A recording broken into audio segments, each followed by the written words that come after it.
Hello everyone. Pre board परीक्षा 2021-22 कक्षा 12वीं लेखा शास्त्र यानी अकाउंट का पेपर है।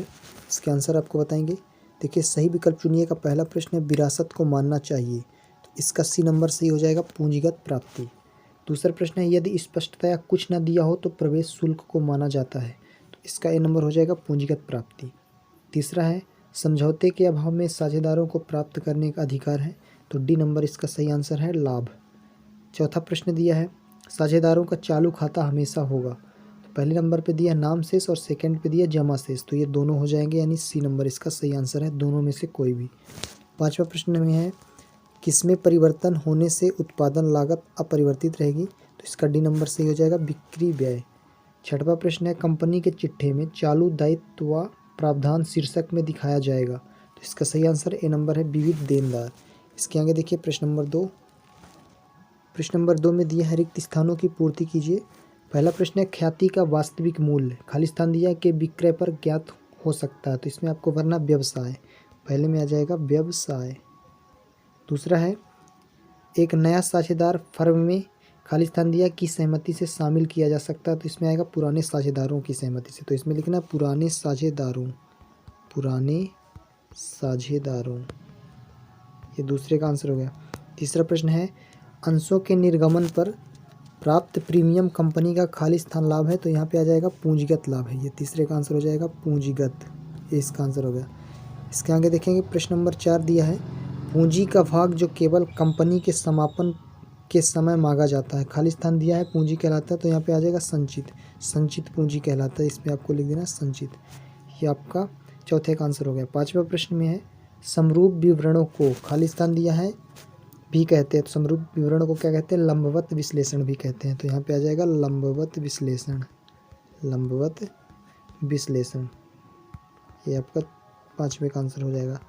इसके आगे है छठवां प्रश्न किसी वित्तीय वर्ष के मध्य दिए गए लाभांश को, खाली स्थान दिया कहा जाता है, तो क्या कहा जाता है अंतरिम लाभांश, यहाँ पे आ जाएगा अंतरिम लाभांश, ये इसका आंसर हो गया। इसके आगे देखेंगे सातवां प्रश्न है कंपनी की वार्षिक रिपोर्ट को, खाली स्थान है के लिए निर्गमित किया जाता है, तो अंशधारियों के लिए, तो इसमें हो जाएगा अंशधारियों, अंशधारियों, ये आपके सातवें प्रश्न का उत्तर हो गया। इसके आगे प्रश्न नंबर 3 में है सही जोड़ी बनाइए, तो इसमें 2 कॉलम दिए हुए हैं और इसको मैच कराना है। पहला है आंतरिक दायित्व, आंतरिक दायित्व को आपको मैच कराना है F नंबर से जो दिया है साझेदार का ऋण। दूसरा है केवल व्यक्ति ही साझेदार बन सकते हैं, तो इसका हो जाएगा सी नंबर साझेदार बन सकते हैं। तीसरा है फर्म के विघटन के पश्चात प्रथम भुगतान कौन करेगा, तृतीय पक्ष जो होगा, ये ए नंबर इसका हो जाएगा। चौथा प्रश्न है साझेदार का व्यक्तिगत दायित्व क्या होता है, निजी संपत्ति होता है, तो इसका बी नंबर सही हो जाएगा। इसके आगे जो पांचवा प्रश्न है पार्षद सीमा नियम, इसको आपको कंपनी की आधारशिला से मैच करा देना है डी नंबर से। और आखिरी है अति अभिधान क्या है, अनुपातिक आवंटन है, तो इसका ई नंबर हो जाएगा। तो ये आपके सही जोड़ी के आंसर हो जाएगा। प्रश्न नंबर 4 में देखेंगे एक शब्द में उत्तर दीजिए, एक शब्द या वाक्य में। तो पहला प्रश्न दिया है पेशेवर व्यक्ति अपना हिसाब किताब किस पद्धति से रखते हैं, तो इसका आपको लिख देना रोकड़ पद्धति, पहले का हो जाएगा रोकड़ पद्धति। इसके आगे दूसरा प्रश्न है ख्याति की गणना की भारित औसत विधि का उपयोग कब किया जाता है, दूसरे प्रश्न में है, तो इसका आंसर आपको लिखना प्रत्येक वर्ष के लाभ में भार का गुणा करके, प्रत्येक वर्ष के लाभ में, प्रत्येक वर्ष के लाभ में भार का गुणा करके, ये इसका आंसर हो जाएगा। इसके आगे देखेंगे तीसरा प्रश्न है नए साझेदार के द्वारा ख्याति की राशि क्यों दी जाती है, तो लाभ में हिस्सा पाने के लिए, तीसरा हो जाएगा लाभ में हिस्सा पाने के लिए, ये तीसरे का आंसर हो जाएगा लाभ में हिस्सा पाने के लिए। इसके आगे देखिए चौथा प्रश्न वे ऋण पत्र जो अंशों में बदले जा सकते हैं कौन से ऋण पत्र कहलाते हैं, तो परिवर्तनीय ऋण पत्र कहलाएंगे। चौथा का है परिवर्तनीय ऋण पत्र, परिवर्तनीय ऋण पत्र।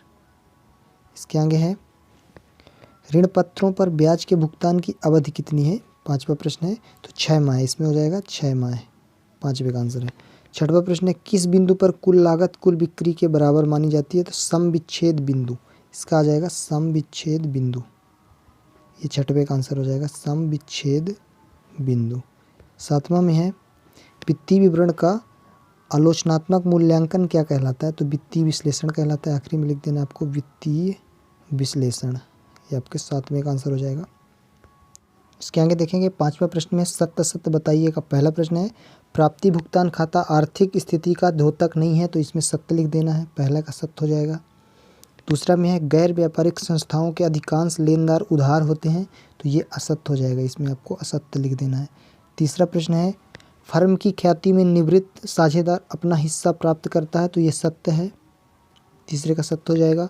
चौथा प्रश्न है एक निजी कंपनी प्रविवरण जारी नहीं करती, तो ये भी सत्य है, चौथे का भी सत्य हो जाएगा। पांचवा में है स्टॉक में वृद्धि से तरल अनुपात में कमी हो जाती है, तो ये असत्य है, पांचवें में आपको असत्य कर देना है। और छठवां प्रश्न है रोकड़ बहाव विवरण में रोकड़ का आंतरिक एवं बाह्य बहाव दोनों शामिल है, तो ये सत्य है, तो ये आपका छठवें का आंसर हो गया। तो सत्य असत्य के आंसर हो गए। ये लेखा शास्त्र का पेपर था, अच्छा 12वीं प्री बोर्ड का।